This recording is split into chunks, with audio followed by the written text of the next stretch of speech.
I thought I knew what grief looked like. I'd lived inside it for 2 years after my dad died. The hollow mornings, the way his chair at the kitchen table felt like an accusation every time I walked past it. I thought the worst thing that could happen to our family already had. I was wrong. The worst thing was still waiting, and it had my stepfather's face. My mom met Raymond at her grief support group. I know how that sounds. I know, but she was 53 years old. She'd just lost her husband of 28 years, and she was drowning in a way I couldn't reach her no matter how hard I tried. Raymond showed up with a calm voice and steady hands and a habit of saying exactly the right thing, at exactly the right thing, at exactly the right moment. He brought her chamomile tea the first time he came to the house. He remembered her birthday before I did. I was 31, working 2 jobs, paralegal during the week, weekend shifts at a coffee shop to help cover the second mortgage my parents had taken out when my dad got sick. I still lived at home. I want to be clear about that up front because I know what people assume. I lived at home because my mom needed someone there, because the house had a second mortgage that we were barely keeping above water, and because my salary didn't stretch far enough for rent in our county and groceries and helping her with utilities. I wasn't a child who couldn't leave. I was a daughter who chose to stay. Raymond moved in 8 months after they met. They got married in a courthouse on a Tuesday morning in October. I found out from a text message with a photo attached. My mom looked happy in a way I hadn't seen since before my dad got sick, and I told myself that was enough. I told myself I was being selfish for the cold feeling that settled in my chest when I looked at that photo. The first thing Raymond suggested was combining finances. It just makes sense, he said, sitting at the kitchen table with his hands folded like he was about to present a business proposal. 2 households, 2 sets of bills. Easier to manage everything from one account. He looked at my mom when he said it, but he glanced at me just long enough that I understood I wasn't supposed to argue. My mom agreed. Of course she did. She trusted him completely by then. Within 3 months, I noticed things. Small things at first. The electric bill that was always a little higher than it should have been. The grocery budget that somehow never stretched to the end of the week even though Raymond didn't eat much. The way certain pieces of mail stopped arriving. Credit card statements. The occasional letter from their financial advisor. We went paperless, Raymond told me when I mentioned it. More environmentally responsible.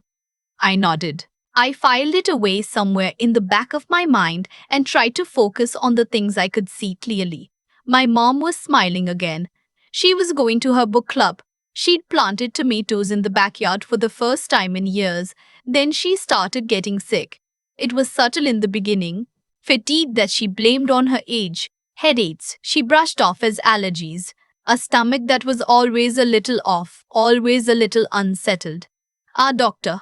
She'd been seeing the same GP for 15 years, suggested some dietary changes, ran some blood work, found nothing alarming. By month 2 of the symptoms, she was losing weight she didn't have to lose. By month 3, she was having trouble with her vision. Raymond drove her to every appointment. He sat in on every consultation. He answered questions on her behalf when she seemed tired, which was increasingly often.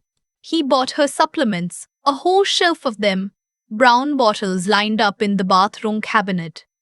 Doctor's orders, he said, though I never saw any documentation of that. I started photographing the bottles. I don't know exactly when my unease became something harder and colder. It wasn't one moment. It was the accumulation of small moments that I kept trying to explain away until I ran out of explanations. It was the way Raymond flinched almost imperceptibly when the doctor suggested running additional tests. It was the way my mom's symptoms flared after long weekends when Raymond had been managing her medication himself. It was the medical journal article I found at 2 in the morning. 3 weeks deep into research I hadn't admitted to anyone I was doing about thallium toxicity and its presentation in older women. My hands were shaking when I closed my laptop. I didn't say anything to my mom. I couldn't. Not yet. Not without something concrete.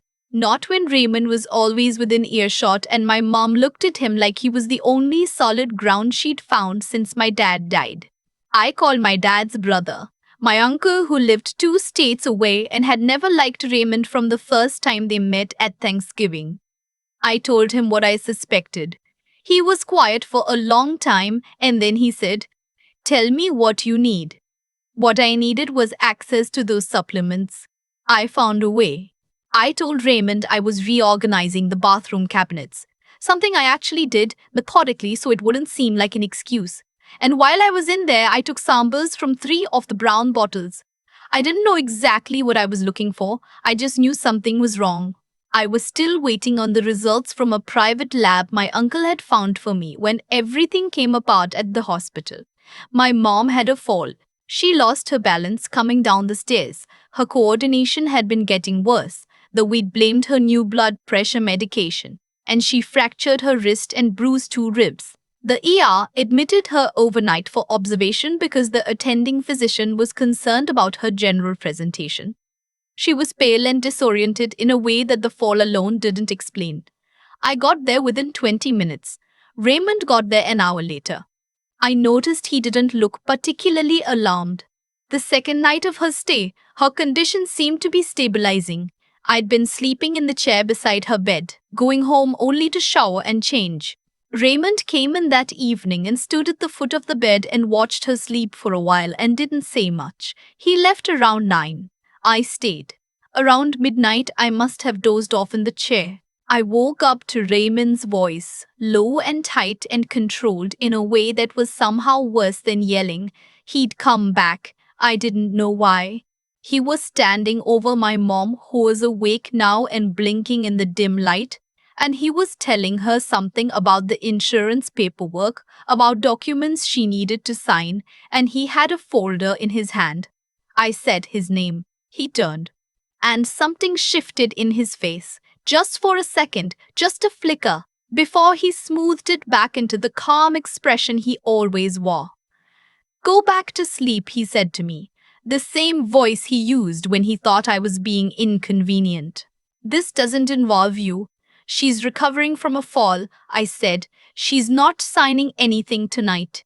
He looked at me for a moment. Then he closed the folder and walked toward me and said very quietly, "You have no idea what you're talking about, and you need to learn your place in this family." "My place," I said, "is right here." That was when he grabbed my arm. I pulled back. He grabbed it again, harder, and I said, loudly, because I was awake now and thinking clearly, "Don't touch me." A nurse had been in the hallway. I know because the door was cracked and I could see the light. He released my arm. But his face had done something I hadn't seen it do before. The control had slipped further, and underneath it was something ugly. "Your mother is my wife," he said. "These are her accounts, her policies, her assets. You are a 31-year-old woman living in your dead father's house on your mother's goodwill, and if you keep interfering, I will make sure that stops." The nurse pushed the door open. She'd heard enough. She asked if everything was all right. I said no. I said it clearly and calmly, and then I said, "I need you to note that this man grabbed my arm and I need a hospital security officer in this room." Raymond tried to walk out. Security was already in the hallway. What happened next unfolded over the following 72 hours in a way I'm still not entirely able to process even now. The hospital's social work team got involved because my mom's attending physician had already flagged her case as unusual. Her test results had been inconsistent with her reported medical history in ways that suggested something other than natural illness. When I told the social worker what I'd suspected, what I'd been documenting, and that I had samples at a private lab, she made a phone call. The results came back the next morning. The supplements Raymond had been giving my mom contained arsenic. Not in quantities that would kill quickly, in quantities that would degrade her health slowly, that would make her dependent and confused and increasingly easy to manage. I sat in a hospital hallway on a plastic chair and held my own hands and tried to breathe. Raymond had been arrested the previous night on the assault charge. The security footage from the hallway and my mom's room covered what had happened clearly enough. But when the toxicology results came in, the charges changed: attempted poisoning, elder abuse, financial exploitation of a vulnerable adult. Because in the week since the investigation opened, the detective assigned to our case had started pulling on threads. What they found: Raymond had done this before. Not identically, each time was a variation, an adaptation, a refinement. He'd had two previous marriages, both to women who were recently widowed, both significantly older than him. The first wife had died of what was ruled natural causes when she was 61. The second had survived but lost most of her savings before she managed to get away from him. Her name was Harriet, and she had tried to report him twice, and both times nothing had stuck because Raymond was careful and methodical and charming. The detective told me this over the phone. I was sitting in my car in the hospital parking garage. I didn't say anything for a long time. How many women are we talking about? I finally asked. That we can confirm? A pause. At least 4.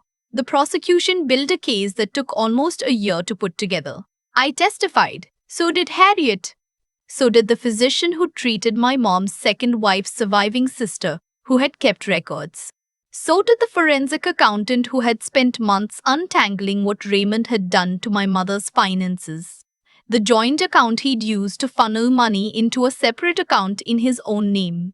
The life insurance policy he'd taken out on her 6 months after their marriage. The documents she'd signed during one of her most symptomatic periods that had added him as the sole beneficiary to her retirement account.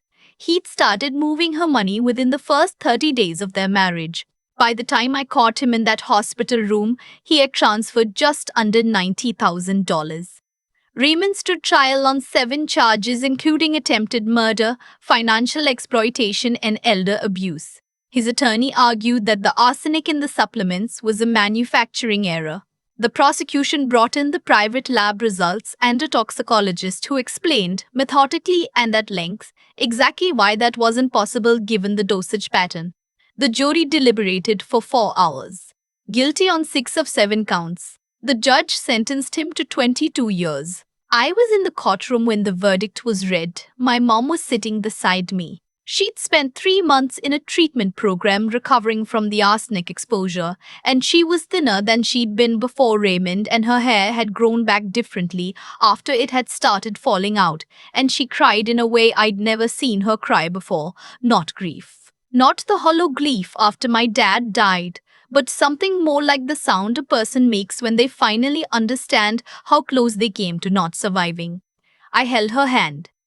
Harriet came over to us afterward in the hallway outside the courtroom. She was a small woman in her late 60s, with careful eyes and a dark green coat, and she looked at my mom for a moment, and then she said, "I tried to stop him years ago. I'm sorry I couldn't." My mom said, "You did what you could. So did we." I think about that a lot. What we could do and when. How long I waited while my mom was getting sicker because I needed proof before I could say out loud what I already knew. How that waiting cost her. How the waiting also saved her. Because without the lab results, without the financial records, without every photograph I'd taken of those brown bottles, Raymond would have walked out of that hospital room and found a way to make us look like the problem. Some people ask me why I didn't call the police sooner. Why I gathered evidence for weeks instead of just telling someone what I suspected. The honest answer is that I knew what Raymond was. I'd watched him for months, and I knew that a man like that doesn't stay gone unless you bury him in proof. Suspicion wasn't going to stop him. It was only going to make him more careful. My mom sold the house 6 months after the trial. It was the right decision. We found her a condo near a park with a community garden, and she planted tomatoes again last spring, and she calls me every Sunday morning, and sometimes when she's talking about something ordinary, a book she's reading, the neighbor's dog who keeps escaping into her garden. I can hear in her voice the specific quality of someone who knows exactly what they came back from and has decided deliberately to be grateful for the ordinary things. The chair at the kitchen table doesn't feel like an accusation anymore. It just feels like a chair. I still work as a paralegal. I've been thinking about law school. Something about spending a year watching a case be built piece by piece, watching what evidence does and doesn't accomplish. Watching a prosecutor put a man away not because he was obviously evil. He had never once in my presence seemed obviously evil, but because a paper trail is harder to charm than a person. Paper trails don't fall for chamomile tea. I keep the photographs of those supplement bottles in a folder on my phone. Not as a reminder of what happened. I don't need reminding. I keep them because they're proof that I was paying attention, that I trusted what I was seeing, even when everyone around me was still under the spell of a man who was very, very good at being trusted. And on the days when I wonder if I could have moved faster, done more, caught him sooner, I look at my mom in her garden with her tomato plants in the morning light and I think, she's here. That's the only thing that actually matters. She's here.